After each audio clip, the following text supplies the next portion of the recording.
Shalom, perkenalkan nama saya Tupilus, NIM 210306-132. Saya dari Prodi Peternakan kelas C. Di sini saya akan membahas sedikit tentang pembelajaran agama kita, di mana kita sudah sampai di bab ketiga. Di bab ketiga ini kita akan membahas tentang manusia menurut pandangan Allah, Alkitab, dan pandangan lain. Pertama, manusia menurut pandangan Alkitab.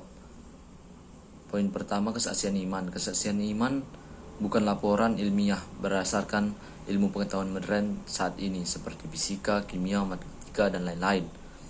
Melainkan kesaksian iman itu berasal dari sumber dan masa yang berbeda, tetapi yang universal atau lebih mudah, yang fokus pada penciptaan manusia, di mana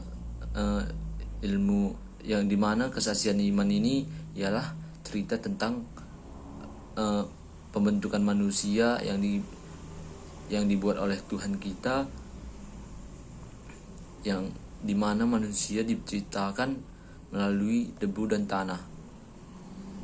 Yang kedua, manusia segambar dan serupa dengan Allah. Manusia diciptakan Allah serupa dan segambar dengannya, agar kita dapat berkuasa atas seluruh ciptaan Tuhan yang ada di bumi ini.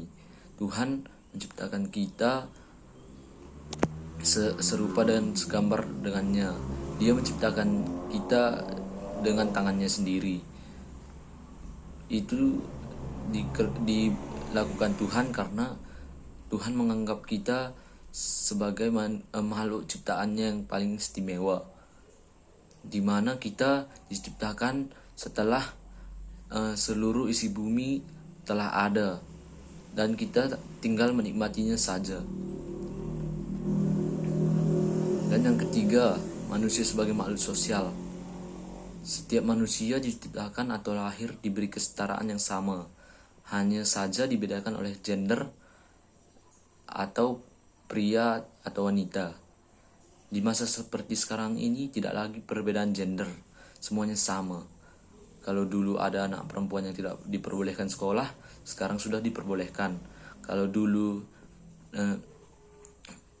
memasak itu adalah pekerjaan wanita, sekarang pria juga sudah ada yang sekolah memasak.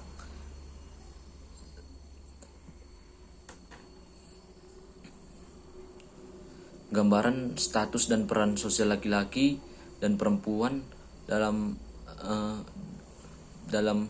dunia ini akan berubah terus-menerus sesuai dengan perkembangan zaman. 4. Manusia sebagai makhluk etis. Manusia diberikan Tuhan akal dan budi, sehingga manusia menjadi ciptaan yang paling beretika. Tuhan telah memberikan kebebasan kepada manusia. Seharusnya manusia dapat mempertanggungjawabkannya karena kita memiliki etika. Sebagai makhluk ciptaan Tuhan, seharusnya kita selalu bersyukur atas setiap pemberian Tuhan, karena kita merupakan makhluk yang istimewa karena kita diberikan akal dan budi,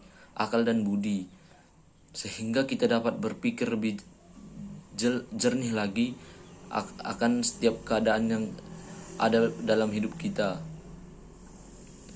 Manusia menurut pandangan lain.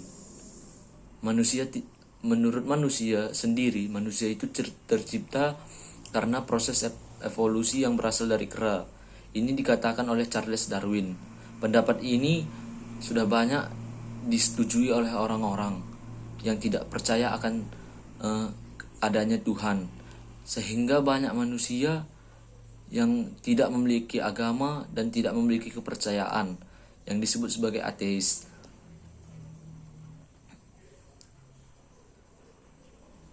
Alam yang ada di dunia ini harusnya dijaga untuk kesejahteraan manusia, tetapi manusia tidak pernah bersyukur atas pemberian Tuhan. Manusia selalu lupa atas pemberian yang diberikan oleh Tuhan. Bahkan manusia juga tidak melestarikan atau menjaga keadaan alam yang telah diberikan Tuhan. manusia tidak mematuhi setiap perintah Tuhan.